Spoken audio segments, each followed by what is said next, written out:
you want. There's a couple different styles you can go with. I actually see some sweaters. There's sweaters you can get, the old time 50s and 60s sweaters.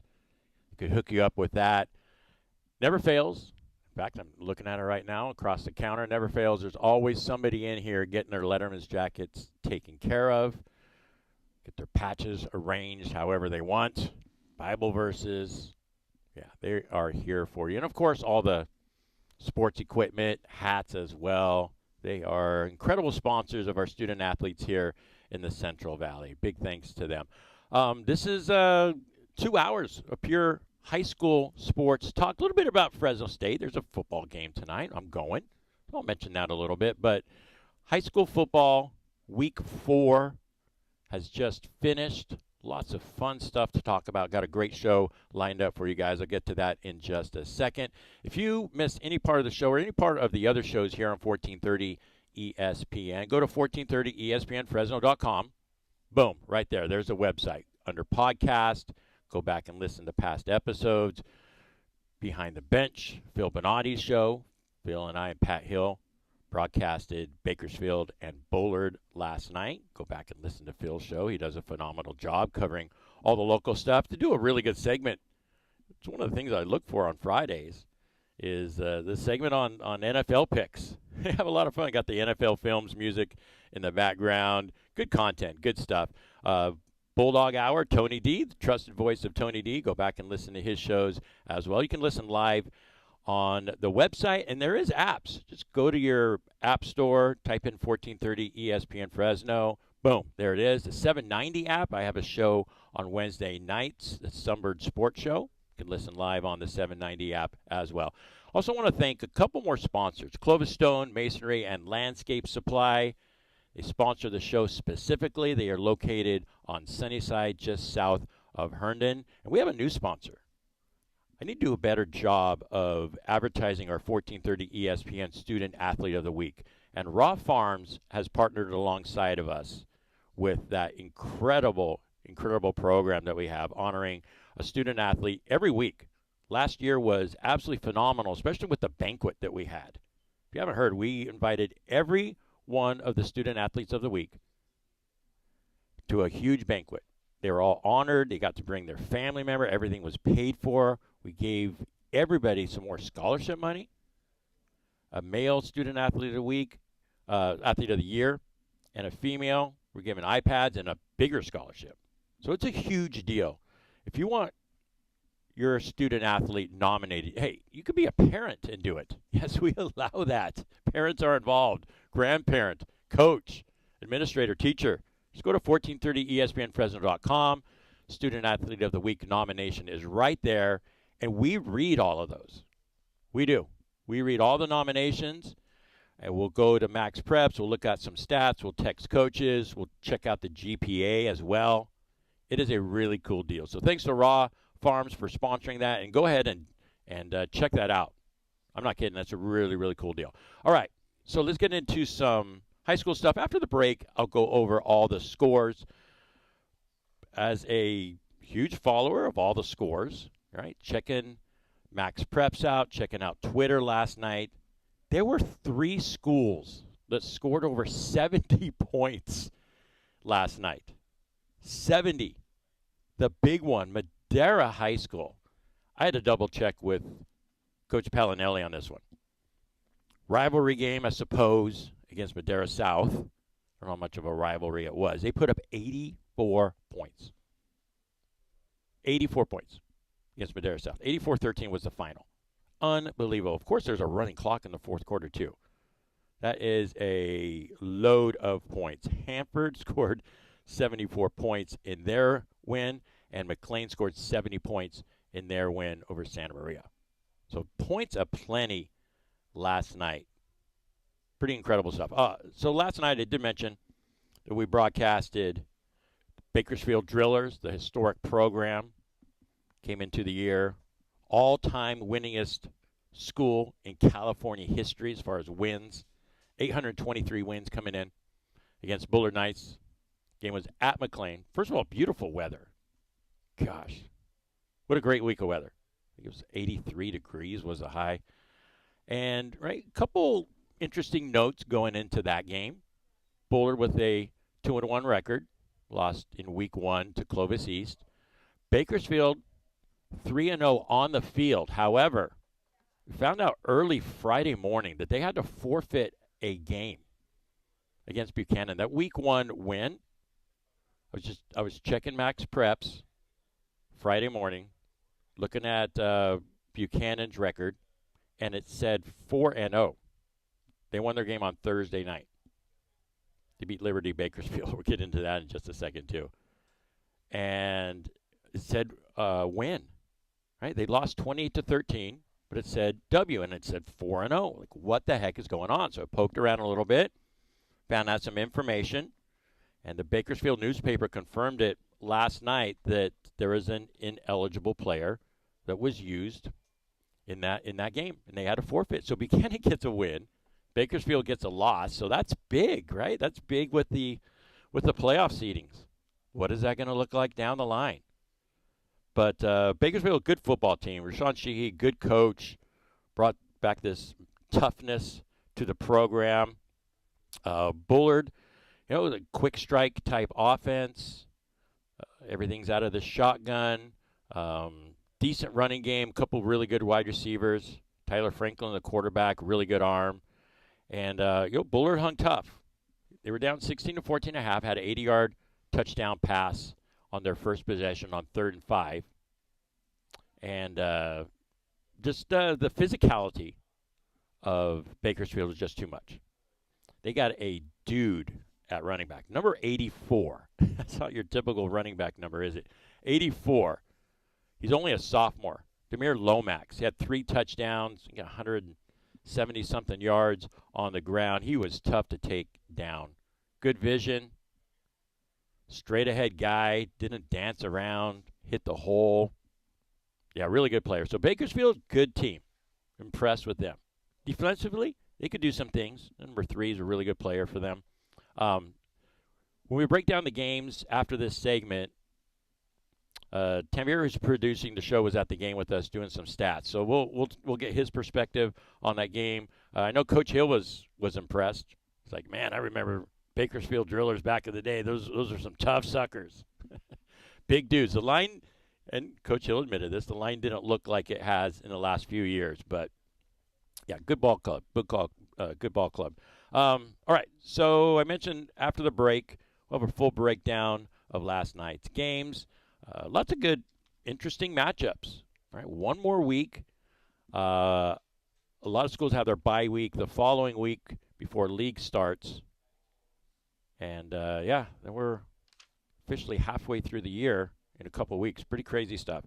After that, I got Ross Wood, around 10:42 or so. Ross is coming on the show, head coach at Buchanan, the 4-0 Bears. We'll talk about his team receiving that win, forfeit. So undefeated Buchanan Bears. Always good to catch up with Coach Wood. This is his 4th year at the helm. They had that huge 31-13 win over Liberty Bakersfield at Veterans Memorial Stadium on Thursday. It was a game that I saw the first 3 quarters of. Just a ball-controlled offense. Nothing fancy.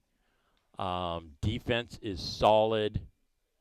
Obviously we'll talk more about the Bears, how they look. But, gosh, what in the world's going on at Liberty Bakersfield?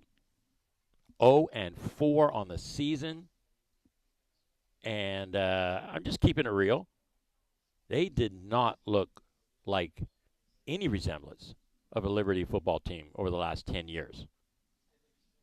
Man, it's tough sledding. And looking at their schedule, I don't know if I could find 3 wins on the rest of Liberty's schedule. I had them preseason ranked like 6th or 7th. I mean, what the heck did I know? I didn't know they'd be 0-4 at this point. But good win for Buchanan. And, let's see how the rest of the season goes for Liberty of Bakersfield. At the top of hour number 2, Eric Brown, the head coach at Clovis West, is coming on the show. Always love catching up with EB, one of the great guys in the Central section. He's an alum of the school. Obviously, you know of his family pedigree. His late father, Dan, was an assistant coach with Pat Hill for many years at Fresno State. Just football guys through and through. They won their game last night, 31-13 over Edison of Fresno. They are 3-1 on the season. Really looking forward to catching up with EB. Gabe Camarillo is going to jump on. I believe he was at 2 Clovis games last night. We'll have to double check on that. But the Clovis game at La Monica against Los Gatos that, gosh, ended up in a 1-point win for the Cougars. That game was a little bit tighter than a lot of people anticipated. And, yeah, so we'll talk to Gabe about that game and other things that are going on in the Central section. A few news and notes before we hit the break, and I give a recap of last night's and Thursday night's scores. Adrian Martinez, former Clovis West quarterback, former Nebraska Husker, record-setting Kansas State UFL MVP, was released by the Jets. Suited up for one game last year. He's been on the show a few times. Released by the Jets. The 49ers picked him up, flew him across country. He was able to practice on the day that he was let go. Pretty crazy stuff. And if you follow the NFL at all, which I'm sure you do, especially the 49ers, well, Brock Purdy is not starting. He might not start for a while. 2 to 5 weeks is the estimation. Sign Adrian to the practice squad. Mac Jones is going to start, but so that elevates Adrian. So Adrian's going to be listed as the number 2 quarterback tomorrow for the game at New Orleans. So there's a chance that Adrian Martinez could get his first NFL snaps if something goes wrong with Mac Jones. So keep an eye on that, man. I am for sure. And speaking of Liberty, speaking of Central Section quarterbacks, Jordan Love tore it up Thursday Night Football. And that format, I still can't get used to it on Amazon Prime. I don't know. It's just weird, right? It takes like 5 minutes for that stuff to load. But Jordan Love looked really good. Really good against the Commanders in that win. 292 yards, a couple tutties. I can't believe I just said tutties. What is wrong with me? Touchdowns. All right, let's keep it real.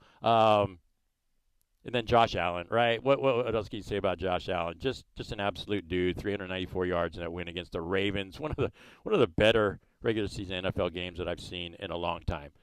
Mentioned Fresno State tonight. That's going to be an awesome time. The Human Jukebox. That is the name of their band. It is a national level band, 280 members strong. Come for the Fresno State football game. Come for the whooping that I think the Bulldogs are going to put on tonight. But, man, don't leave your seat for the halftime show. It is going to be an absolute event. An event. I'm going to be there. Family's going to be there. My daughter, who's in marching band in college, is going to be there. Super stoked about that. So, Fresno State football tonight, Southern. There's no spread in that game. I think that should tell you a little bit about how the football game is going to go. But we're hoping for a Bulldog win and seeing a good show on the field. All right, let's take a break here. I'll come back. I'll run down some of those scores. Tanvir's going to come on and help me break down the Bakersfield and Boulder game. You're listening to it all on the Central Valley Sports Report on 14.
Sidebar at Me and Ed's Coney Island Grill, now open in River Park.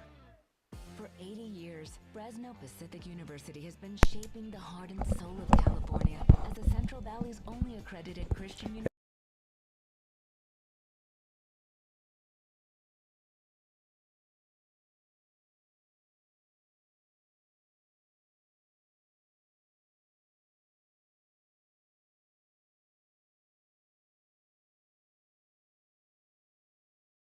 Learn more at fpu.edu.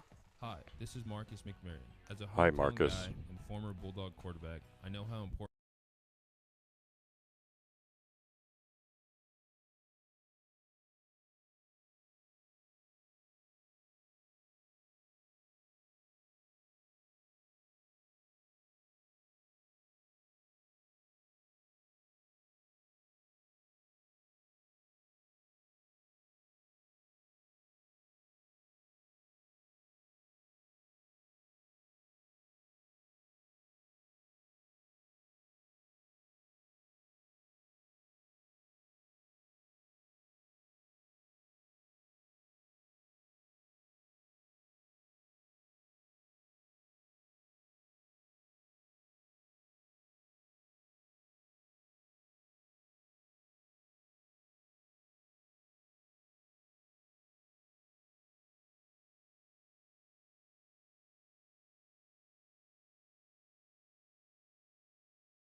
Carry on, my wayward son. Good stuff there.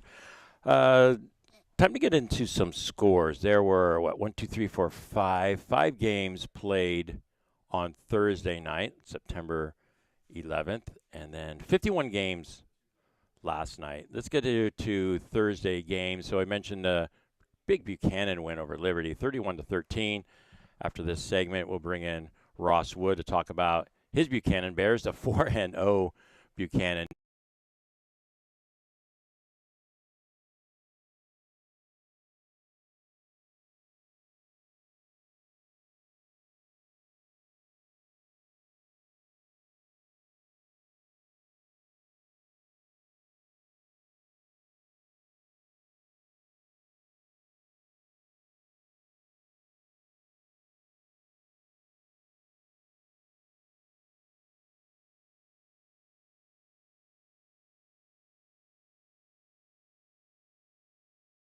Great guy, great guy. Going through some losses there was not easy last year. So congrats to Carruthers on beating Riverdale and getting that win this year. Chowchilla defeated Parlier 46-7, and Minarets, good team again, 35, Fowler 7. They lost. They got upset. They were the top seed last year in the playoffs and got upset. So yeah, Minarets got another strong team. Arvin defeated Taft 40-29. Atascadero over south of Bakersfield 34-18. And here's our score. All right, time to bring in Tanvir. Bakersfield 32, Bullard 14. Tanvir was with us on the broadcast last night with Coach Hill, Phil Benatti. He was next to us, feeding us some really good stats and info. Hung out with us on our post-game show as well. So Tanvir, what are your overall thoughts? Maybe you had some expectations going to that game. You know, in the pregame, I talked about Bakersfield's run game versus Bullard's passing attack. Like, what were some of your takeaways from that game last night? Yeah, so when I was listening to you on Phil's show, I was just kind of trying to get a sense of what the game would be looking like. And honestly, I did think that this would be the closest game that we've been to so far. I would imagine, I mean, with the Clovis West game, Central, and the Clovis High game that we went to, I thought this was going to be the closest game, and it actually did turn out that way. I thought from both teams' perspectives, I was thinking, I was looking for a little bit more out of Bullard in terms of what you said out of the running game, the passing game. In terms of Bullard, I thought they looked like they were gonna go away and get away with a flying start with that 80-yard touchdown that first half. And Tyler Franklin, but they never really seemed to test those cornerbacks in terms of the latter parts of that game. And Bakersfield's D-line started to get to that quarterback in that second drive and really snuffed it out early. They also, in terms of Bullard's rushing game, it wasn't all that effective. They didn't really get that much on the ground. Yes, they did get that touchdown off of that fumble, but they only they averaged less than 3 yards per carry, which needs to improve a little bit. It was a little bit of a middle of the road performance, in my opinion, for Bullard. And this game kind of continued this trend throughout the games that we've been to, where the team that's leading at the end of the first half, they kind of just keep their foot on the gas, and the team that's behind can't really catch the momentum, and that's really what I felt out of this Bullard team. They kept that game close. They had the lead in that second quarter, but giving up that touchdown late in the second quarter really scrambled what they were trying to do towards the second half, and they really didn't get any momentum off of that. On Bakersfield's side of things, their first drive really established what their game plan was going to be, and that is early and often, let's get the ground game going. And there was a bunch of great runs from Demir Lomax, as you said. They gashed Bakersfield. And speaking of Lomax, like the vision that he had was so good, able to bounce it outside when necessary, even if it was not necessarily a designed outside of the tackles run. So that was great. And him being a sophomore, you said, right? Yeah. That is very, very impressive. And I understand what they were trying to do after that. They try to balance that pass attack and insert some creative runs in that second quarter, which did lead to 2 turnovers. And it felt a little weird to me, especially with the pure success that they were having. But I do understand, right? Like, balance is key. They had 2 running backs and an offensive line that was just physically dominating the Bullard front seven. So I thought they would just lean on that even more early on. But they tried to keep that balance, and then they reverted back to what worked for them in that first half, the first quarter, which is just running the ball, and that's really what they leaned on for the rest of the game, and it was a Bakersfield win right off of that. So I think it was pretty straightforward after the halftime break. And I think Bakersfield really impressed me with their running game, not necessarily just their running back, but also their offensive line. I really think that they were displacing people at a very good scale. Yeah, 100%. Great. Yeah, great assessment. And what Coach Hill saw during the game, and is how Bakersfield finished every play. Those runs. And a couple other kids got carries too, and Lomax was a very impressive player, but I felt like they didn't skip a beat really with giving the ball to a couple other guys, but finishing the runs was big. They kept their legs churning. They went all the way to the whistle, so that was impressive as well. And I think Bakersfield's going to be a formidable foe the rest of the way.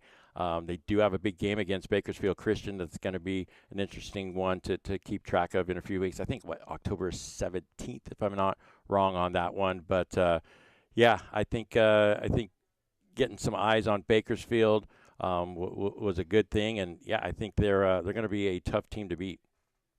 Yeah, for sure. And the only, I guess, not really even a negative, but just a caveat to this game. Like, I think in cases where this team is going to face good front sevens, it may be susceptible, because in terms of the passing game, I didn't really see that much, but they didn't necessarily need that at all in this game, right? They had 2 running backs, both of which were playing very well. Jale Wells was also really good on the ground. He had 6 carries for 40 rush yards and a rush TD. Lomax had 24 carries, 172 yards, 3 rush TDs. Like, that is an impressive stat line if I've ever seen one. So very impressive performance on the ground for Bakersfield. I agree. All right, good stuff. Thanks, Javier. Yep. Centennial defeated Chavez 28-0, and Clovis North improves to 3-0 on the season. Went down to Bakersfield, defeated the Cavaliers 53-14. A few things about that game. First of all, Clovis North putting up a lot of points. Colby Hunter taking over that program, averaging well over 40 points through their first 3 games. Central Valley Christian falls to 0-4. Gosh, that schedule that they put together. I was playing Clovis High, Clovis North, right? That's tough sledding, and they're having some quarterback issues there. Their line is playing okay, but gosh, they're playing the big boys, and it's showing right now. Obviously, they don't play in as strong as a league as these top teams that they're playing, but yeah, 0-4 to start the year. Clovis West, we're going to be talking with Coach Eric Brown with the 31-12 win over Edison of Fresno, their third Edison team that they've played this season. Delano defeated Foothill 50-29. Dinuba, back-to-back wins for the Emperors, 45-10 over Selma. Exeter comes back and beats Strathmore 13-12. Farmersville 27, Avenel 14. Golden West 28, North 14. I believe that was 14-7. North was winning that one at halftime. So the Trailblazers come back and win that one. Hanford, I mentioned that, 74 points that they put up over LD. That's a shutout. So Cannon Sanchez and his group get in another win. We're going to be broadcasting, might as well say it right now, we're going to be broadcasting Hanford at Redwood, the Mineral King Bowl, next week. First time there in Visalia for us to broadcast a game. That's going to be a fun game. Points aplenty. Phil Bonatti's going to have his work cut out for him, celebrating and announcing all those touchdowns are going to be scored in that one. Looking forward to that. Emmanuel defeated Orosi 30-7. Independence of Bakersfield, they are now 4-0 over Stockdale. Oh, tough sledding for Stockdale, 41-0. Kennedy 51. Pioneer Valley 6. Kingsburg gets back on track after losing to Dinuba last week over Highland 21-7. That game was on the road. And then that Madera score. Unbelievable. I had to double check on this one. Madera 84. Madera South 13. Just a little bit of everything in that one. Scoring on the ground, scoring through the air, scoring on special teams. God, 84 points. That is a lot of points. I got to get the box score on that one. McLean, back-to-back, right, here on the high school ratings. Back-to-back, over 70 points. 70-3 over Santa Maria. Gosh, Andrew Pancotti, one of my favorites. We'll get him on the show soon. Head coach at McLean. I would like to see them schedule a little bit up this year. I said that last week, but I think everyone listening is shaking their heads. Yes, I would like to see McLean with some tougher games in the first three. Mendota over Orange Cove, 55-19. Skip down here. Redwood with a nice win over Tulare Western, 35-12. Ridgeview over Golden Valley, 38-19. Roosevelt, sleeper team, 46, Fireball 6. They got a good quarterback. He's a senior, dual threat kid. I've seen some highlights of him. Good player. Sanger gets back into the win column over Lemoore, 33-26. And Shafter defeated Doss Palace at home, 49-13. So Doss Palace, a Division IV team. I remember when Shafter won their the D4 title when the now senior class were freshmen. They have two studs on their team. Zeke Osborne, the quarterback, and Marion Sloan, the running back, who's a little banged up this year, was at full strength last night. Trevor Horn, go back to my Twitter account if you want, my X account. I retweeted Trevor Horn was at that game. Zeke Osborne became the all-time leader in touchdown passes in Kern Valley through his 101st, and it was to Marion Sloan, who had 200 yards rushing, 100 yards receiving. That kid's a dude. Boise State running backs coach was in the house, headed to Boise State. So keep an eye on Shafter. We'll get Coach Perucci on the show here coming up as well. Shafter, 49, big win against Doss Palace. Intersectional games, Clovis. We'll be talking with Gabe about that game. They had to hold on, man. That game was a back and forth. Defeated Los Gatos 41-40. Cougars giving up a lot of points again. Is that a concern for Clovis? It might be. It might be. So they got Bullard on Thursday before a bye week, and then track play begins for the Cougars. Grant, one of the best games against Clovis East in the state last night. Clovis East had a 15-7 lead entering the fourth quarter. Grant comes back with a touchdown, a short throw on the outside to looked like a guy was in motion where a running back came out of the backfield with 10 seconds left. So Clovis East had a chance to upset Grant at home. Yes, that same Grant team that beat Central 44-20. So Clovis East goes up there and almost takes out Grant. Man, gosh, if they would have pulled that one off, that would have been great. Liberty of Madera defeated Los Banos 42-33. St. Joseph, I mentioned them last week. Keep an eye on those guys. Shut out Eastlake 42-0. Templeton over Gonzales 35-0. And, yep, that about does it for the score. Oh, one more. Yosemite of Oakhurst defeated Gustine 34-14. All right, there's a little bit of a recap, some content for last night's games and some Thursday games as well. We'll take a break, and we're going to call up Ross Wood, the head coach at Buchanan. They are now 4-0 on the season after defeating Liberty of Bakersfield on Thursday. Can't wait to talk to Ross about that win and about his Buchanan Bears. You're listening to it all on the Central Valley Sports Report on 1430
to the Central Valley Sports Report, 1430 ESPN. Like I mentioned in my opener, if you miss any part of the show, you could go to 1430ESPNFresno.com.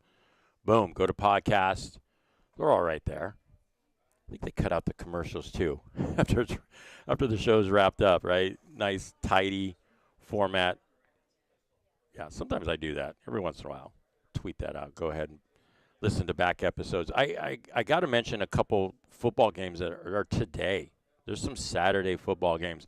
Garces and Memorial are playing, and Holy Bowl.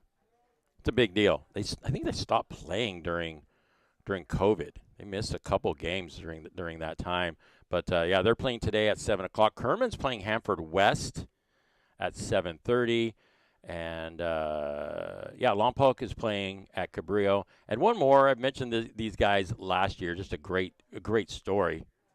If you guys got time, Google this. So Trona, in the desert area, they're playing Laguna Blanca today in Santa Barbara at 1 o'clock. They are the only school, I think there's two actually. There's one in Hawaii, in the United States, that plays on a dirt field. They cannot grow grass in the desert. They play football on a dirt field, does Trona. Yes, and they are in our central section. They are the Tornadoes as well. So fun stuff there. All right, time to bring on Ross Wood, who's been patient, waiting on air right now. His Buchanan Bears are now 4-0. We're going to talk about the reason for that in a second. Great win against Liberty of Bakersfield on Thursday, September 11th. They had a helicopter fly over. It was a really, really good football game for the Bears. So, Ross, always great to catch up with you. How you doing this morning? I'm doing well. Thanks for having me on. Absolutely. So, Saturday mornings, especially with a game on a Thursday, what does that look for you guys? You guys getting together, watching some film, doing a light lift? You got the coaching staff together. What do you guys do on this Saturday morning? You know, fortunately, we were Friday off, leading into a bye week, so we got all that stuff done Friday. So give the boys 2 days off to rest, recover, and hit it Monday morning and get things rocking and rolling for our bye week. Are you you taking this Saturday to chill, watch some college football, maybe hang out with the family a little bit? What's it like for you? Yeah, it's a great opportunity to spend time with the family. I mean, you know, during season, you're putting in 12 to 16-hour days at minimum, and you know, being able to have a full weekend with the family is important. Absolutely. Did you check out a game? Were you scouting last night, or did you take that some time off last night too? No, I shut it all down. Got to spend time with the family, hit the road, head out of town for a couple days, and shut it all down. All right. Good. That's awesome. All right, so let's talk some football here.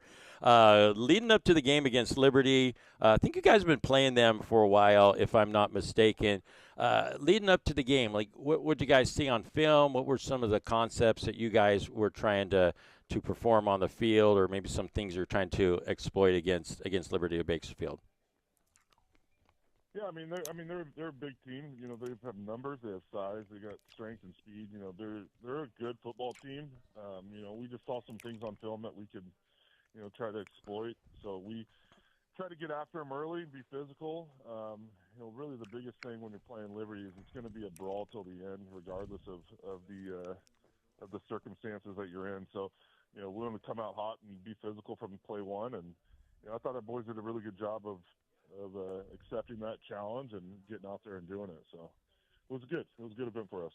Yeah, it was a really good win. All right, so just walk us through the game, or maybe give us some of the key plays in the game where you thought that it really, really turned in your favor. Yeah, I think the whole first half was just a big advantage for us. Our defense did a great job. I mean, they didn't give up a first down that whole first half, so you know, being able to get them on and off the field and their excitement level, you know, they play like that. The sidelines gets excited, and then the offense gets to go out there with some confidence, and, you know, nobody's stressing about what's next. So I think our defense did a heck of a job playing that game. And then offense started clicking. It was great to see, you know, sophomore quarterback is going to take him some time to get comfortable in there. And he got comfortable early and dealt the ball out and made some great decisions. And, you know, we got a lot of things to learn from that game, but, you know, I was very happy with how we progressed so far through week 4. and a little bit of balance goes a long way, right? So you mentioned your quarterback Devaney, and you got a couple. Was it 2 rushing touchdowns from your running back? Yes, Gannon Sever, Yeah. 2 rushing touchdowns. He did a great job. Yeah. So how's your running game been compared to the passing game this year? Like a balanced attack, is that kind of what you figured was going to be your MO this season? Well, we're always trying to go 50-50. I mean, keeping the defense guessing is kind of the biggest thing when you're running an offense. So, trying to be 50% run, 50% pass is huge. Thankfully we got a quarterback in there that can throw the ball very well, and we got receivers that can move the ball down the field, and so we're in a good spot right now. We're just trying to maintain our balance and build on our confidence and keep moving this thing forward in the right direction. All right, so let's talk about your quarterback. So sophomore, I got to watch him play baseball last year on the baseball team as a freshman. Watched him in practice this year early before the season started. And from everything that I've gathered, everything that I've seen with my own eyeballs and talked to other people and coaches about, like, that dude doesn't miss a beat. Like, he is advanced as far as what he brings to the table with the leadership and with confidence, and it's kind of a rare thing with a sophomore. So what do you like in your quarterback this year, and what has he brought to the table? Yeah, no, Tommy's been great for us. I think his confidence is great. His ability to lead players. I mean, he's not afraid to pull a senior out of a huddle if he doesn't like how that attitude's in the huddle. So, it's not very many sophomores that'll step up and do something like that, which is great. He's still a young pup, though, so he's a little innocent on certain situations and unaware of things and how things develop. So it's fun. It's a real fun dynamic. He's a puppy, and he's also a dog at the same time. It's a great combination to have right now, and it's just awesome to being able to shape and mold him into the quarterback that we want to. So having him as a sophomore is big, and not just getting him as a senior. So he's going to be good for us over the next 3 years, and we told him at the beginning of this season, this is the worst football you're going to play. This is going to be your worst year yet because you're going to continue to grow and develop, and that's the mentality he has. So. It's great to have him. He has a great mentality. He's always wanting to learn and do better, and he's always focused in, and he listens. He's got big eyes at times, but that's all part of the learning experience. So it's good. And your running back, you mentioned Seaver. He's only a junior as well, and Wafer is a junior. That kid can scoot. So what do you like about those skill guys and what they can bring to the table? Yeah, they're a great 1-2 dynamic for us in the backfield. Being able to get Carvel out in space, him with the ball in space is something special to have. So it's been really good to get him out in space and be able to deal the ball out to him. And, obviously having a stout running back who can get downhill and get vertical is great. So Gannon's been doing a good job, and, that's our goal, is to continue to try to put defense in binds, and which one are you going to try to guard. And, if you guard both, then we'll take our one-on-one matchups and move on from there. So it's a great position to be in right now, and having those guys being able to come back next year too just helps build the program. Yeah, absolutely. We're talking to Ross Wood, the head coach of Buchanan. I mean, looking at your skill guys, you mentioned quarterback is a sophomore. Your running backs, guys in the backfield, are juniors. A few things about offensive lines as well. Just talk about your lines and how that's going this year, because teams can only go so far sometimes as good as their offensive lines. You can't protect your quarterback. You can't open up holes. You're going to put yourself at a disadvantage. What do you like about your line this year? Yeah, they're doing well. They're working their tail off. They don't complain very much, which is great. They have to do all the work and don't get a whole lot of the glory, but they're doing a great job working together, communicating. We're rotating guys in and out, making sure that we have the best fresh 5 that are in. So, and that's not an easy thing to do on the offensive side of the ball. That communication and that consistency of playing with the guy next to you, it goes a long way. So they're doing great. They know their role. They know that the success of this team comes from them. So they take some pride in that, and they're not afraid of work. And that's kind of the biggest thing here, is making sure these kids understand that the commitment that they need to be successful is through the work. It's not through Friday night. It's Monday through Thursday. So they're doing a good job. And speaking of a guy that put in a lot of work. I got to ask you about Braden Walton and what you're seeing at Fresno State and how you watched him progress at Buchanan. My gosh, I'll be honest. Like I had heard about him, and then all of a sudden his senior year, he's like 6'6", 6'7", and 300 and something pounds. Just talk about him and his progression and what you saw in high school that turned into be a true freshman starting offensive lineman for Fresno State.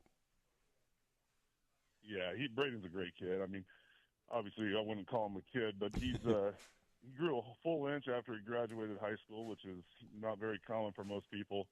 But he works and he has fun doing it. You know, he's a kid that always has a smile on his face. And, you know, you can lean into him a little bit and coach him hard, and he's still sitting there with a smile on his face because he knows it's going to make him better. So he had that mentality going to Fresno State, and a little different atmosphere being in college, so he got a little different coaching, and he responded well. And, you know, Coach Ince talking to him, you know, obviously Braden just kept continuing to move up the depth chart and kept showing what he can do, and he's earned that spot, and he's doing a great job. I mean, playing Kansas, your first game of Division I football as a true freshman isn't an easy gig to do, but I thought he did really well. Graded out for me. I went through his film and graded him out. It looks like he graded out at a B-, gave up a sack, but he's fighting his tail off, and you can tell he's loving it out there and loving the team, loving his teammates.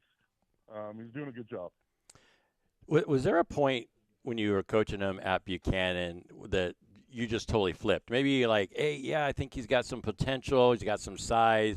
He's got a good attitude. Maybe he needs to work on this, work on that. Like, can you specify a point where you saw him and you're like, hey, I think this kid could really do some damage at the D1 level? Can you point to a moment? Well, I think, you know, looking at a player like Braden Walton, when he came in as a freshman, I'm pretty sure he was 6'2". So when you got a kid that size, you're always looking for what's next for this kid. How can you continue to groom him and mold him and get him to whatever his future might be? And, you know, thankfully we got on him as a freshman with his hip mobility and getting him to bend, because that was always a tough thing for him. So we worked on that, and then we worked on some of his foot strike stuff. You know, carrying that weight around at that young of age is an easy thing on your feet. So we just continued to work with him and try to push him in the off seasons to get stronger, not so much bigger, but stronger, and the weight would come on. And then his hip mobility, you know, getting him to be able to move his feet and sink his hips. And then once junior year came around and we could see how much he can lean on someone and how much pressure that puts on another defender. You know, his arm length, that's a long way to run around as a defensive end. So we knew pretty early that he was going to be something big for us, and he had a bright future, and, you know, just try to continue to develop that starting his freshman year when he came in. Yeah, absolutely. And is this year 4 for you, Coach, as the head coach? How long have you been at Buchanan? Yeah, this is year 4 as the head coach, year 12 overall. So you got to see a couple other guys, and we're going to talk about your team a little bit more in just a second. But man, Cam Braca and Logan Stute. I mean, you got to be beaming with pride when you watch the Bulldogs play, knowing that you got, you know, those 3 Buchanan kids on their field. Yeah, it's been great. It's been great for us at Buchanan. You know, being able to send so many kids to Fresno State. You know, last year we had 10 Buchanan players on a roster. You know, that's not very common from one high school. This year, you know, we don't have 10, but we've got quite a few guys that are big contributors, which is awesome to see. You know, it's good to see the Dogs supporting players from the Valley, and it's good. You know, it's good light on us from Buchanan. You know, we're developing players and getting them to that level and supporting the local college, which is good. Absolutely, absolutely. All right, we got another minute and a half with you, Coach. All right, so you got a bye week, and then you got Paso, and then you're going to be heading into track play. Like coming off, you guys are 4-0, right? Got that forfeit win against Bakersfield, but coming off of that big win against Liberty of Bakersfield, you kind of wish you were playing this next week. Like sometimes you're like, man, I want to keep this thing rolling. We're playing some good football. Or are you okay with the bye week and then go play in Paso? Yeah, I kind of go back and forth from this year to year. You know, having a bye week before the league is great to get healthy and get things rolling. But coming off of a bye week and leading into league, and with the track that we have, it's a dogfight week to week. So if kids don't come out the gate hot and ready to go off a bye week, you're limping in that first week after a dogfight. So, I'm seeing how this week works out. I'm kind of excited about having a bye week and then having a prep game, I would say, before league. Kids get their feet hot after a bye week and then jump into league and continue that physicality. And they've done a good job these last 3 games of building on their physicality. So I'm pretty happy about having a break right now, getting back to the basics and fundamentals and getting them right, and then having what we would call a prep game as we go into league. Not that Paso's not going to bring us their best shot, but just getting us back on track so we're not shocked when we get into the league from having a week off. Yep, and that's going to be a home game for you guys. All right, Coach Wood, thanks for joining me today and talking about the Buchanan Bears. And I was happy you got to get away for a few days and spend some time with your family. Good win on Thursday against Liberty as well. Good luck the rest of the way. I appreciate it. Absolutely. All right, Ross Wood, head coach of Buchanan. We're going to take a break. We got Eric Brown. Man, we're sticking with the Clovis schools here. Head coach at Clovis West. Coming on the Central Valley Sports Report on 1430.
And everything in between, we've got you covered. This is the Central Valley Sports Report, your #1 source for high school highlights, riveting talk, and hometown heroes. And here is your host, Paul Meadors. Welcome to hour number 2 of the Central Valley Sports Report. 1430 ESPN, your local sports leader, dedicated to high school sports. Love talking about high school sports, man. Good stuff. It's all good stuff, right? There's tons of negative stuff out there in the world, but happy to talk about the football teams, volleyball will mix in every once in a while, broadcast games, highlight the kids. Come on, that's what it's about.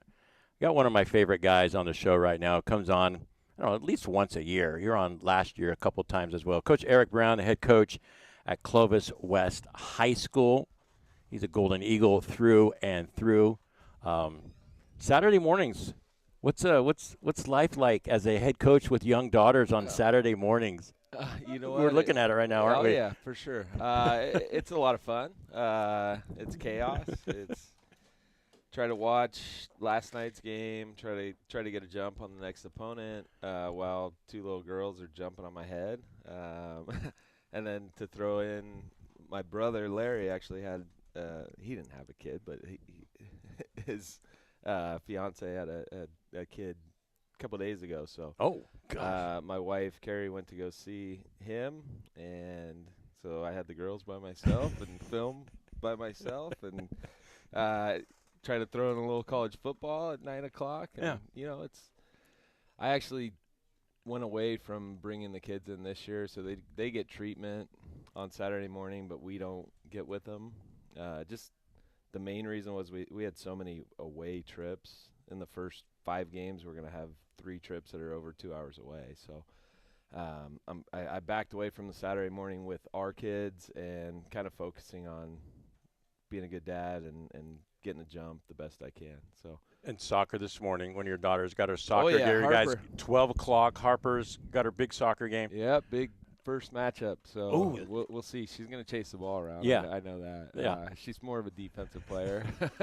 That's how the Browns roll. That's right. Yeah. Get a little, sharpen up the elbows a little bit, get the shoulders.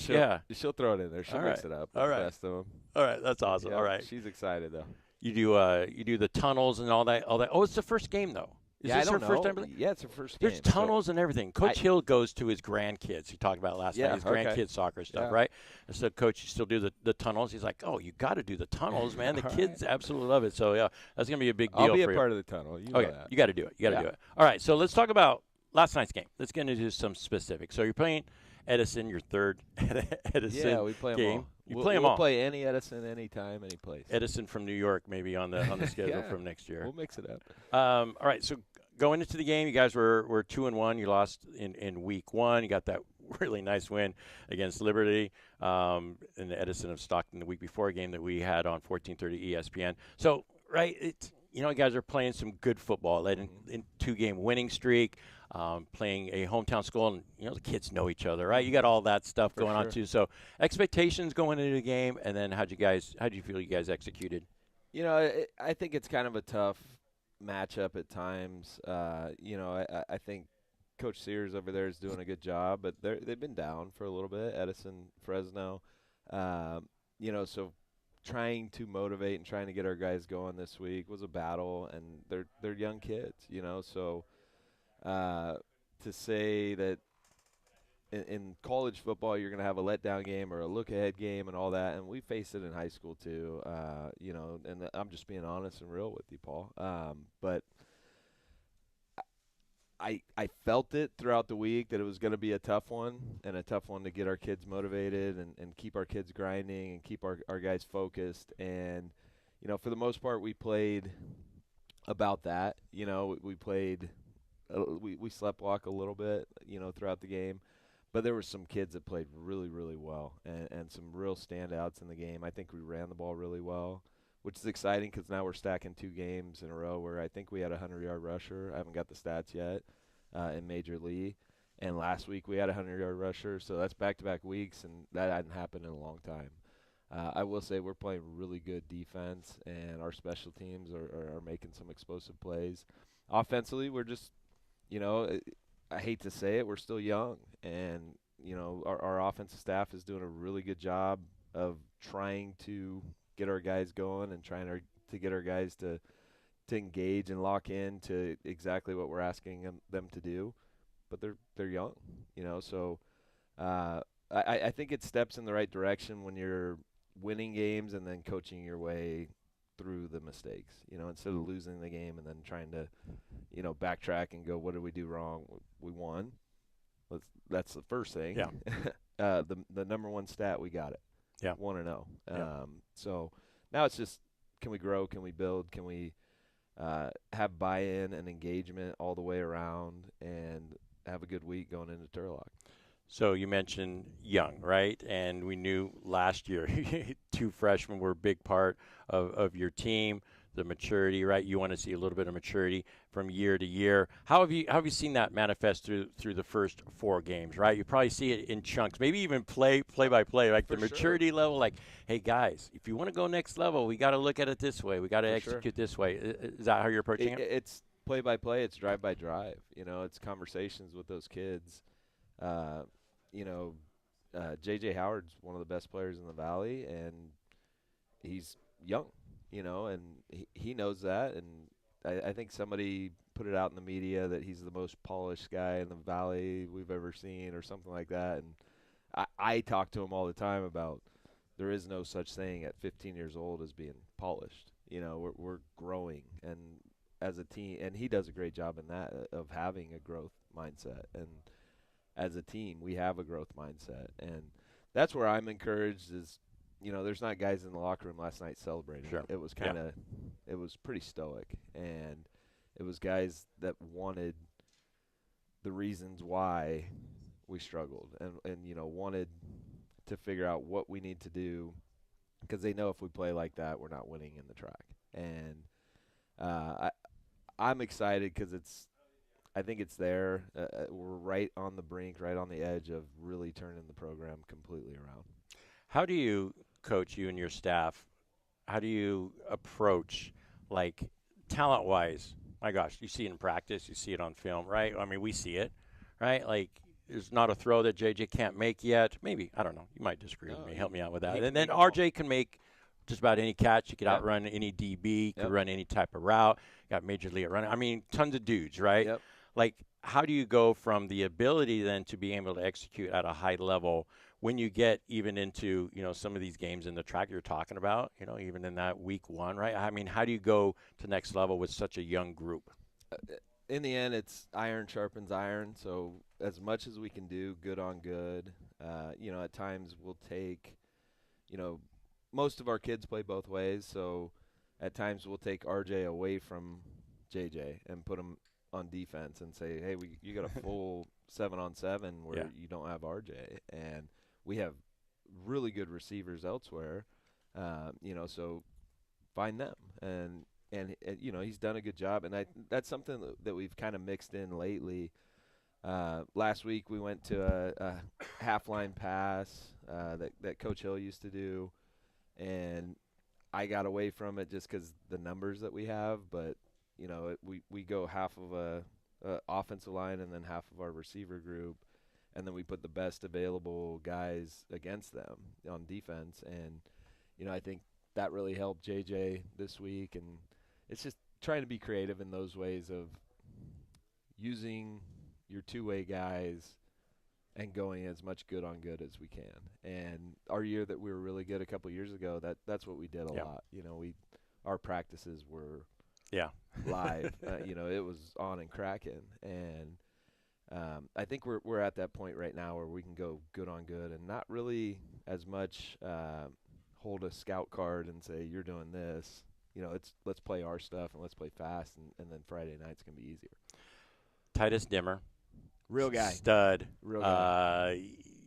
So the game that we broadcast, the guy did a little bit of everything. I think the week before, he had a fumble recovery or something like that. So he's doing a little bit of everything. What do you like about that kid? What does he bring to the table? He is a real football player, like old school mentality of toughness with athleticism, and that's so rare nowadays. But I think the kid has a takeaway. The young man, he's not a kid. I think he has a takeaway in every single game, other than the game that his finger came out of the skin. Tell me about that story real quick. This dude's I heard crazy. about this. He's full blown crazy, and he knows it. So first play against Edison Huntington Beach, he runs out on a kickoff. He wants to be on kickoff. We only let him do the first one. Get it out of his system early. You know, he likes so basically he says if he's not on kickoff, I want to be blitzed on the first play so I can just hit somebody fast and get the butterflies. Yeah. So he runs down on the first kickoff, and I don't know it at the time, but dislocates his finger, and he looks at me like 2 plays in, and he goes, "Coach, I think I broke my finger." And I go, "Do you need to come out?" And he goes, No, I'm good." So he plays a 16-play drive and then comes off after the PAT, and he goes, "Coach, I think it's coming out of the skin." And I looked at his glove, and there's blood all over his glove. And I go, "Yeah, I think you're going to the ER, dude." And he's like, "No, I want to play." I'm like, No. You're going to the trainer, and I don't think they're going to let you keep playing. Yeah. So he dislocated his finger. It came out of the skin. What do you mean And came out? Like I'll the show bone? you the picture when we go Okay, out. all right. I don't Like think you bone wanna see sticking it. out? Yes, bone sticking out. You got people making gross faces in here at First String Sports. But yeah, bone came out of the skin, and he ended up going to the emergency room. He was fortunate that the bone didn't break. It just dislocated and shifted so that it came out of the skin. But the kid wanted to play. I mean, he fully was ready to just tape it up and play. Ended up getting stitches, put a little soft cast on it, and now he's playing. And like I said, he's had at least one takeaway in every game since. And he's a really physical blocker. He's a run around and tackle guy. He's good in coverage. You know, I'm shocked that he doesn't have offers and offers and offers. And, you know, the bottom line is his size. But I was a linebacker coach for 12 years, Division I level, and I would take him anywhere I was at because I know the kind of player he is. Well, that story goes a long way. I mean, gosh, he wants to hit somebody right away to start the game. Oh, yeah. Bone sticking out of his finger. He's playing said, "Let's 16 go." plays. Yeah. And ready to keep going.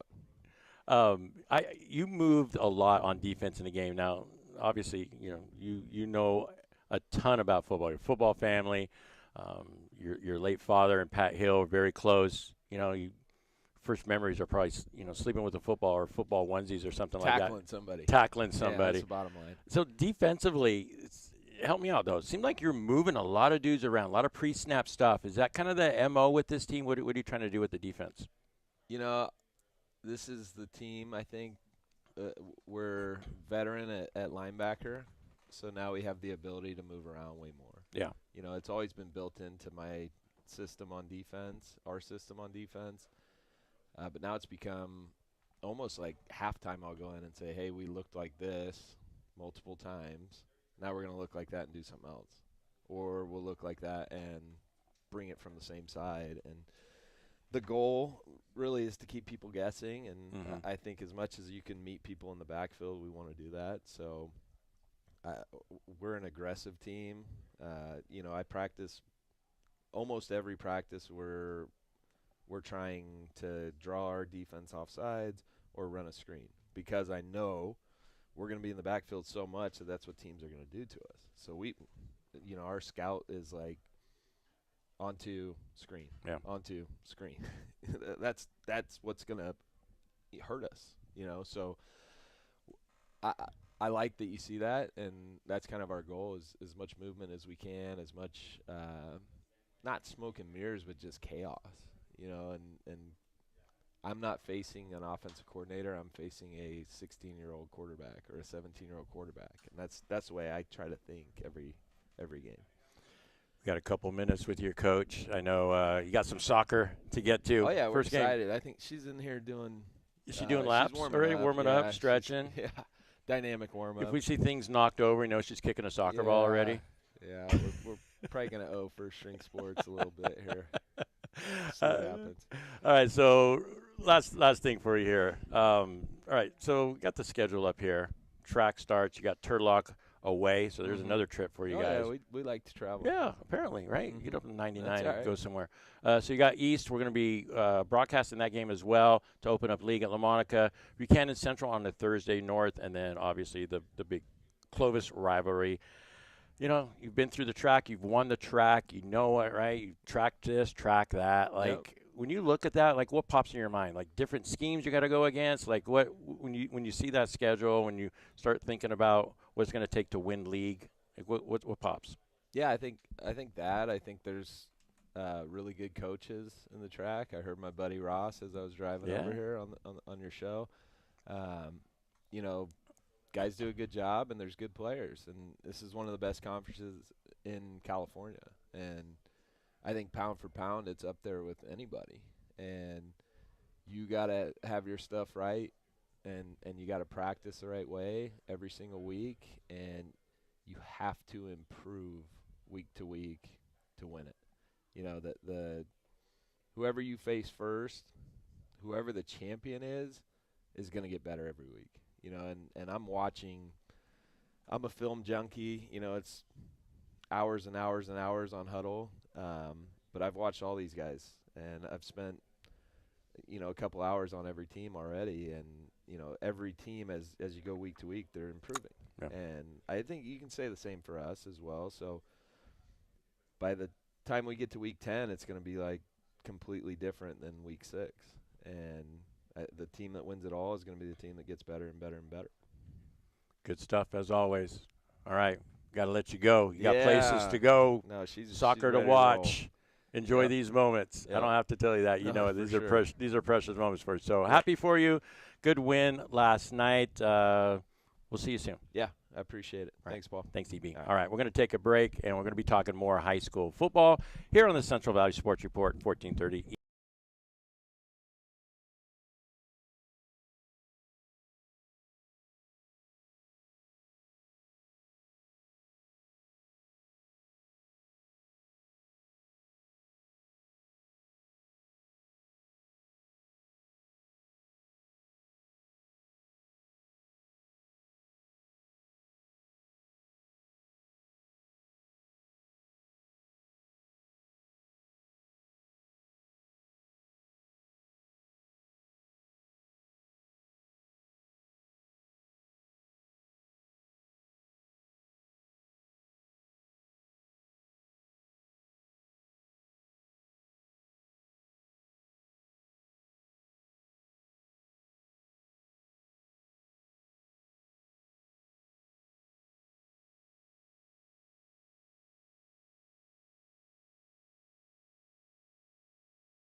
coach at Clovis West.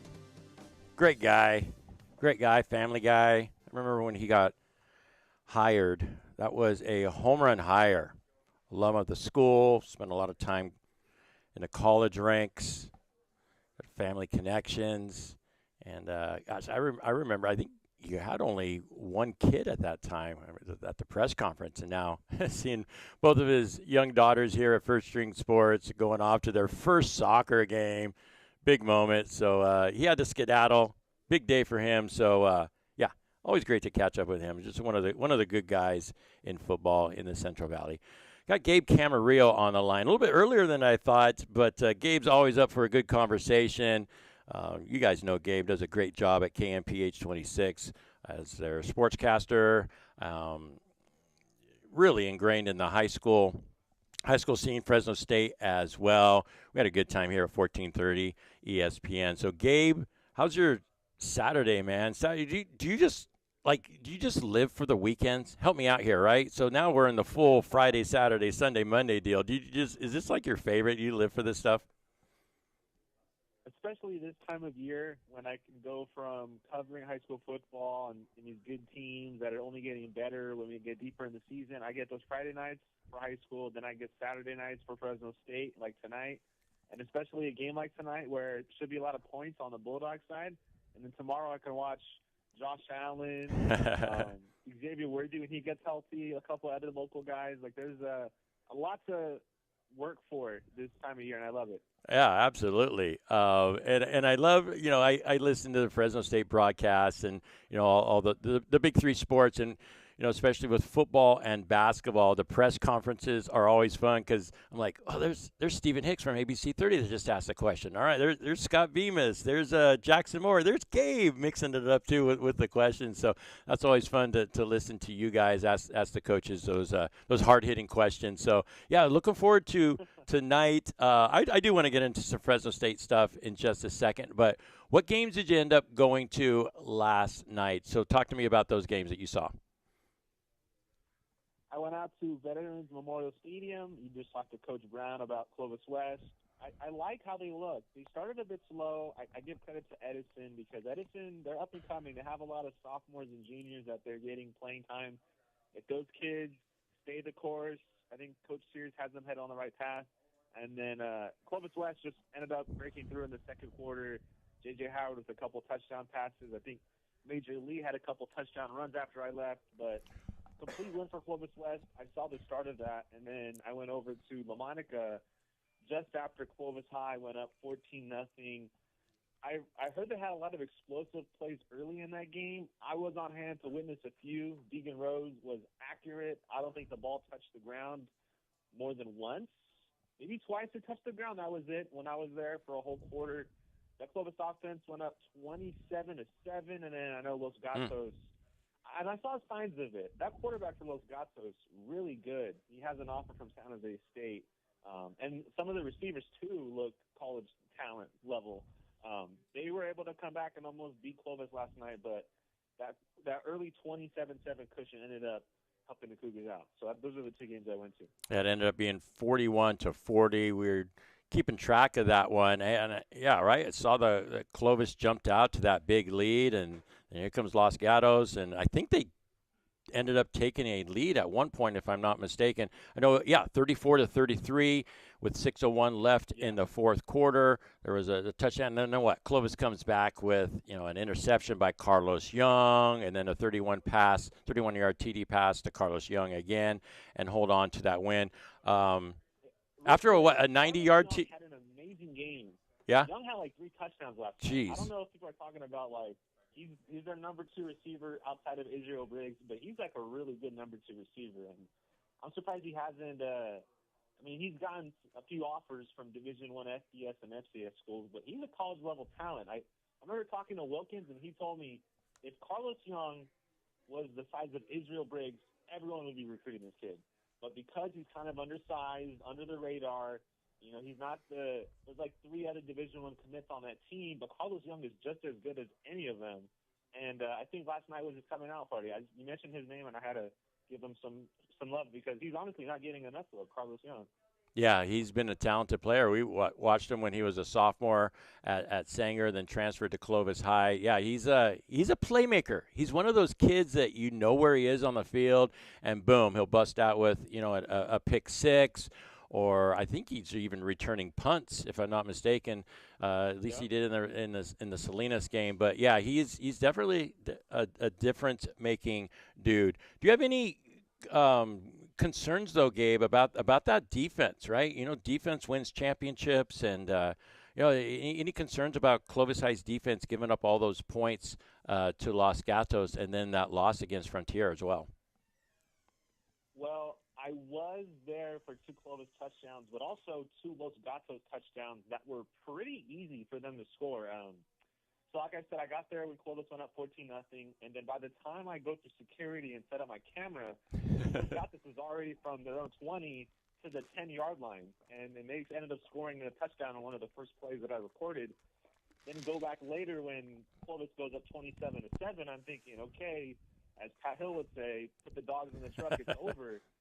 Los Gatos scores an 80-yard touchdown on a broken play by the secondary.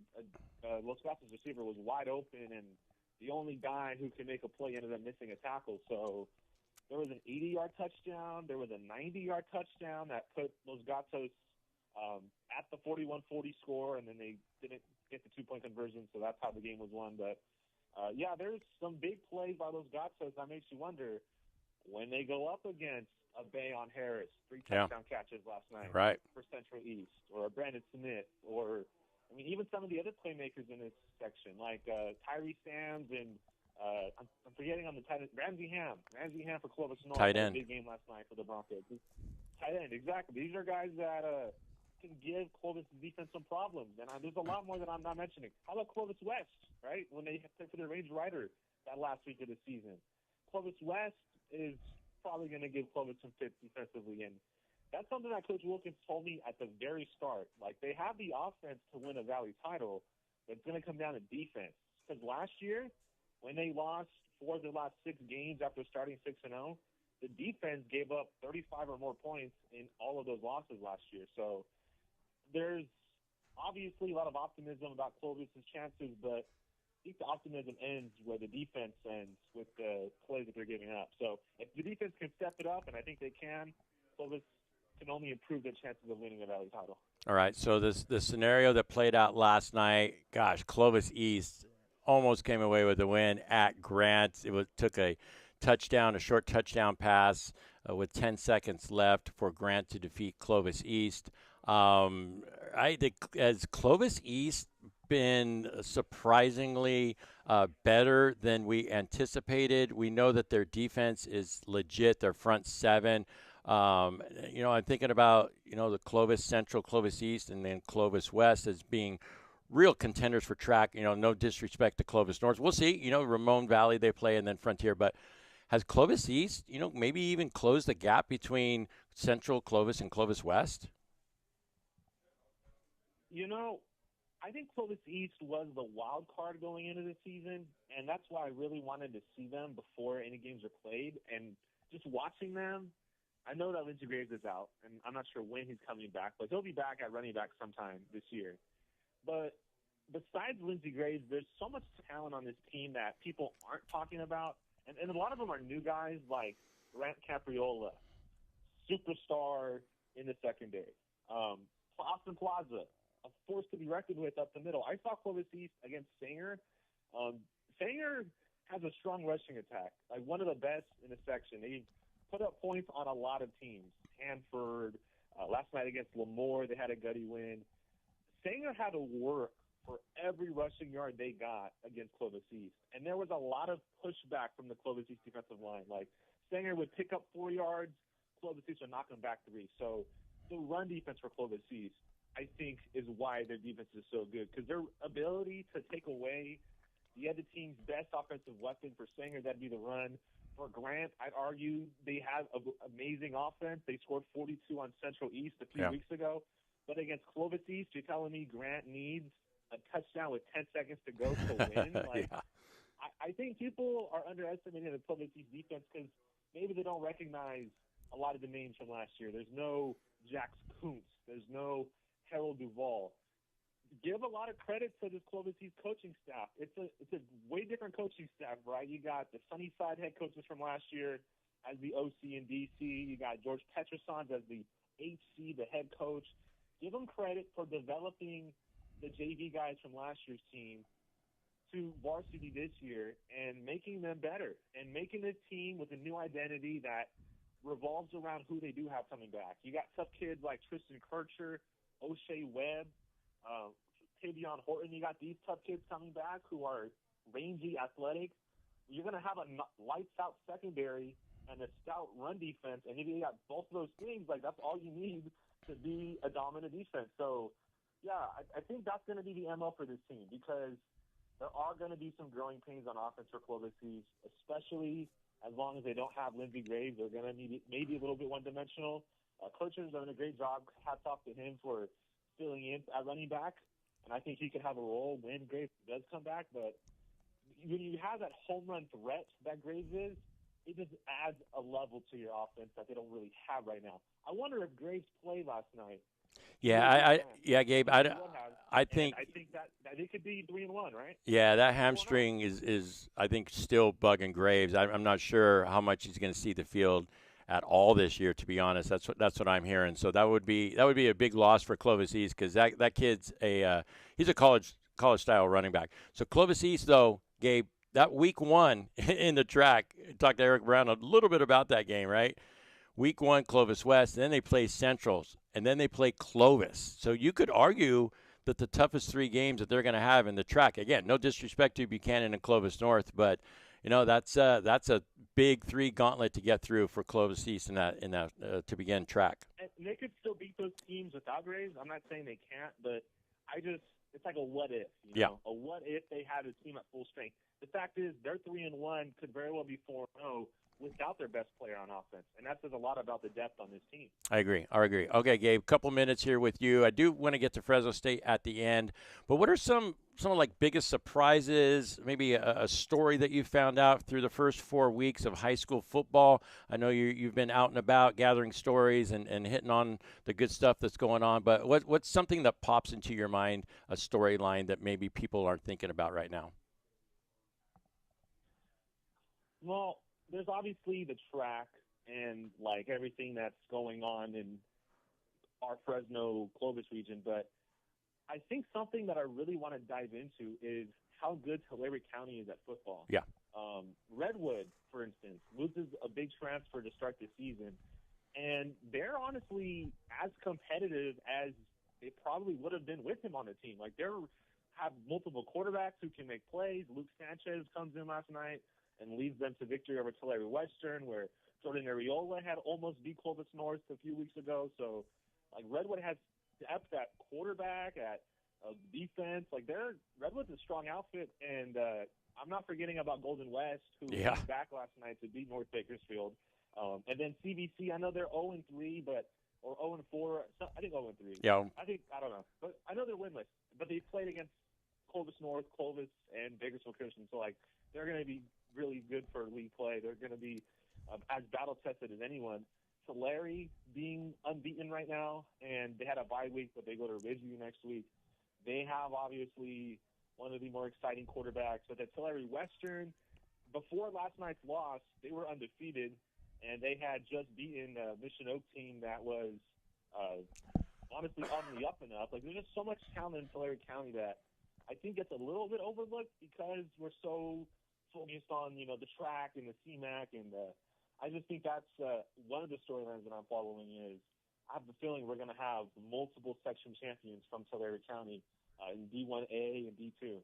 I'm not saying who, but I just have a feeling we can see multiple teams end up with Valley Wings from that talent-rich part of our Central Valley. And a lot of talk about Tulare High School. This is a year that a lot of people have been pointing to from a couple of years ago when Jordan Crispin, those talented wide receivers, came into everyone's attention. But I think I misspoke. I talked about the Bakersfield Christian game with Tulare. That's going to be at home. That's going to be on September 26th. I think I said that game is in October. So it's September 26th. That's going to tell us a lot. First of all, how good Tulare is, and then how good Bakersfield Christian is, who could very well be the best team down there in Bakersfield. All right, Gabe.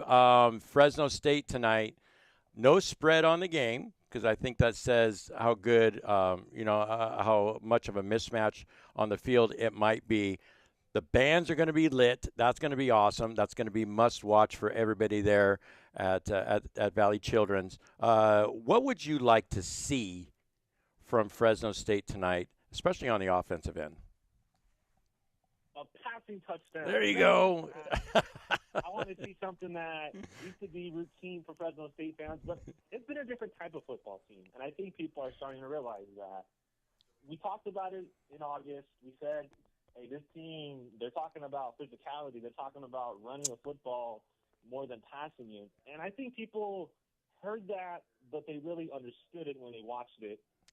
And there's no better example than this past game where after EJ throws that interception, I think it was 66% run, 33% pass, and the passes weren't going further than 7 yards downfield. So there was obviously a change in philosophy over the offseason. Passing touchdowns don't equate success.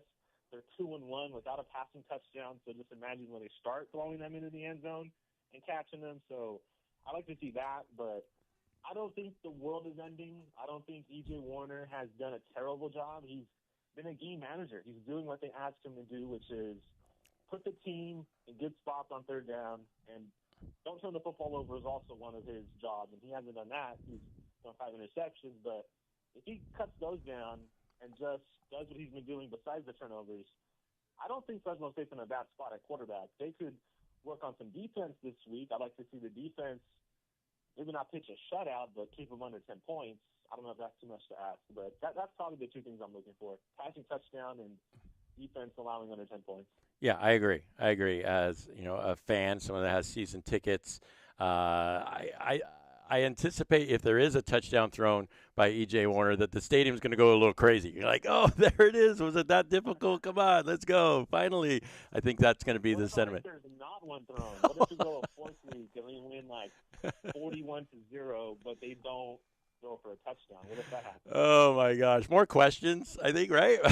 Some of that Monday press conference might be a little more exciting than run for 3 touchdowns. If EJ runs for 3 touchdowns but doesn't throw in, that counts a lot. I think that'd be fine. I think that'd be okay as long as he doesn't throw a couple picks, right? We don't want to see that 0-7 ratio. Everyone knows Southern is not good. Like Southern is not good at all. They're 1-2. Lost to a couple of SCS teams in their league, the SWAC. So I think it's cool they're the first HBCU to play Fresno State. I'm surprised there hasn't been one before, but I think that the novelty of this matchup is first HBCU, really cool marching band, but don't come expecting it to be a close game. And if it is a close game, then there are even more questions to ask, but I don't think it will be. I think they have Matt Ince has the full attention of the team, and they'll probably come out hot early and have the game won by halftime. That's my guess. All right. Good stuff, Gabe, as always. Thanks for jumping on, man. Maybe I'll see you tonight. Maybe I'll give you a good old-fashioned wave from the stands. But good stuff, as always. Talk to you later, my friend. Thank you, Paul. All right, we'll take a break. We're going to bring on Trevor Horn again. A little bonus time with Trevor. He was at a couple games this weekend down in the Bakersfield area. Always good to see his perspective. We'll take a break and bring on Trevor on the Central Valley Sports Report, 1430 ESPN.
Mornings with Trev.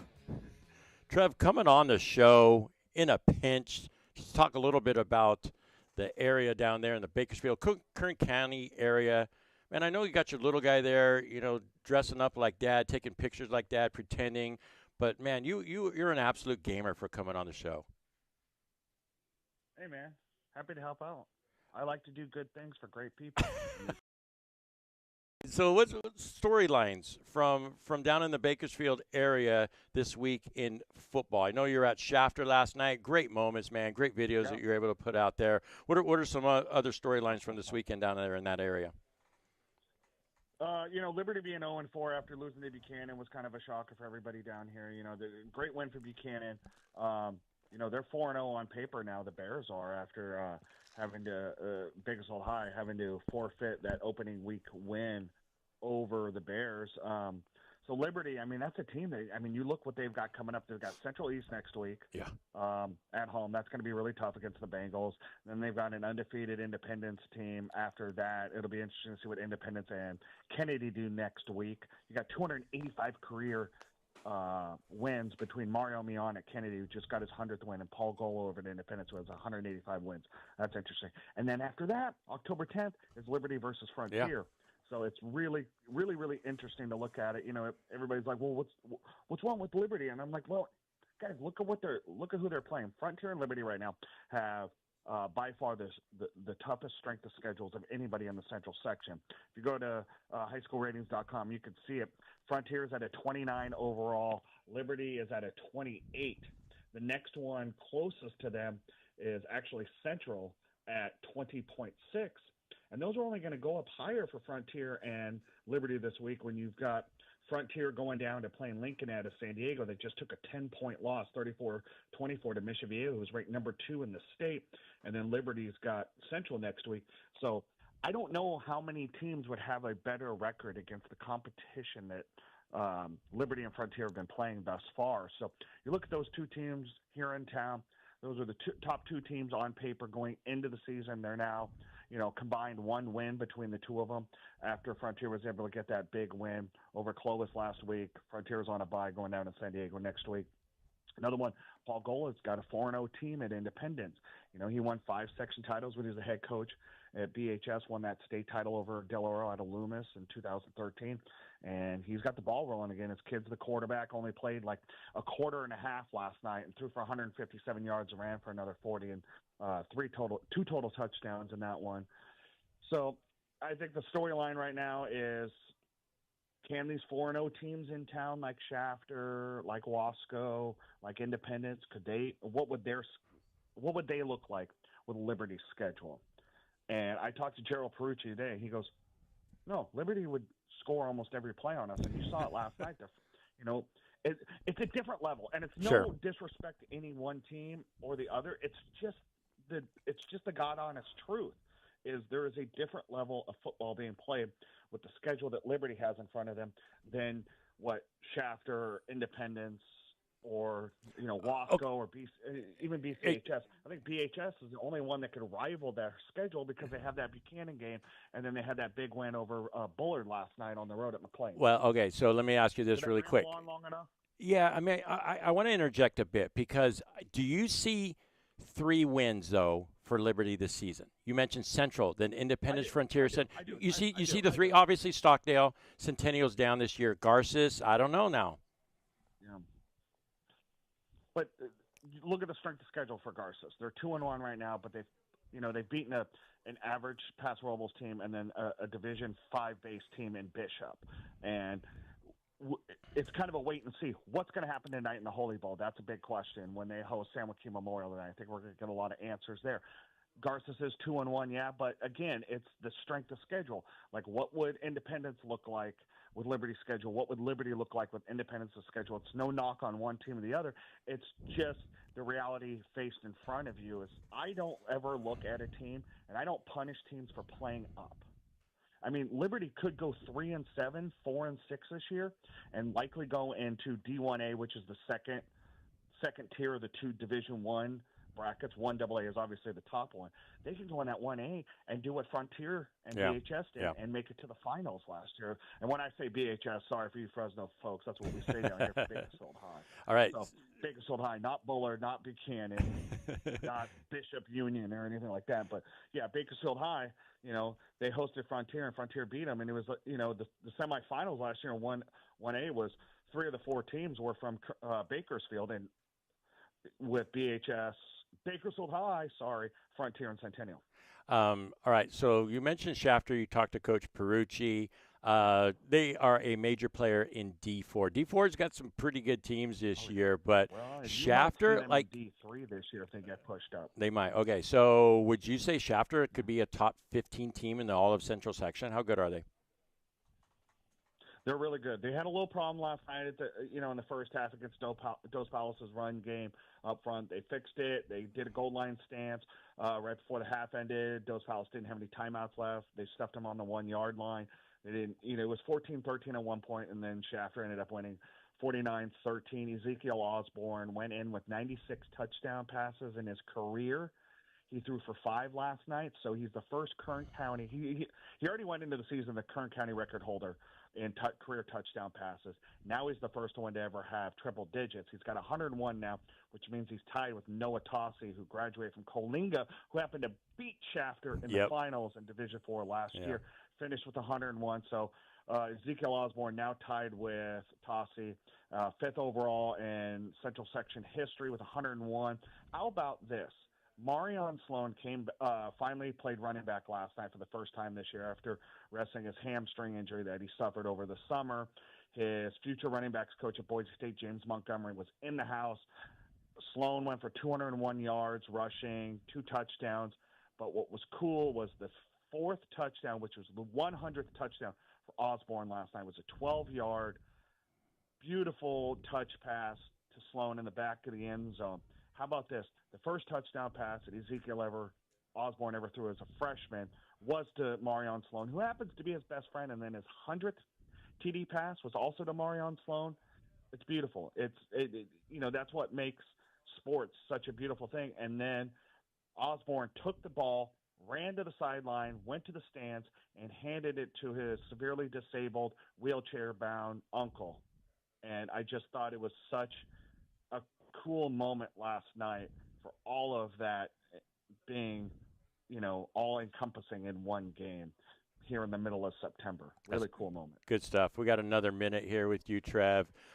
Make a case that Bakersfield Christian is going to be a major player in D1, and are they the best team in Bakersfield? It's a toss-up between BHS and BCHS right now with the way that both of those teams are playing. And then if Independence is able to win the next 2 games over Kennedy and Liberty, you got a 3-headed monster right now. And then depending on what Frontier does, there is an argument to be made for Bakersfield Christian right now. Lincoln Adame is throwing the ball all around. They're able to run the ball with Talon Mather. They got a good front on the offensive and defensive side of the ball. Arnez Lee's got 10 sacks in 3 games. And then Michael Smith is a man on a mission. He had 2 pick-sixes over CVC last week, and he's got 5 receiving touchdowns. Andre Calderon, who had over 1,000 yards receiving for BCHS last year, is being double-teamed, and Michael Smith is reaping the benefits of it. Just getting, he's had 200-yard passing games thus far already, 5 total touchdowns in receiving game, plus he's returned 3 interceptions for touchdowns already in 3 games. So yeah, the Eagles are right there with a Bakersfield High, Independence, Frontier, even Liberty, Shafter. Wasco's 4-0 right now, and they're throwing the ball. I think hell's frozen over that they're throwing the ball now. So it's really cool to see. There's a lot of parity in Kern County right now. And as a journalist, as a guy that covers the sport, I love it because there's more talking points. Absolutely. And there's Trevor, it's going to get really interesting in October and November. I can't wait. And you did this all in 8.5 minutes, man. Do you believe in miracles? Yes, you did it. We gotta go. Thanks for jumping on, my friend. Unbelievable's right. All right, thanks for jumping on. Love you too, man. All right, thanks to First String Sports, Clovis Stone, Tanvir for producing the show. Great job by him. Ross Wood, Eric Brown, Gabe Camarillo, and of course Trevor Hone. Have a great rest of the weekend, everybody, and we'll talk to you soon.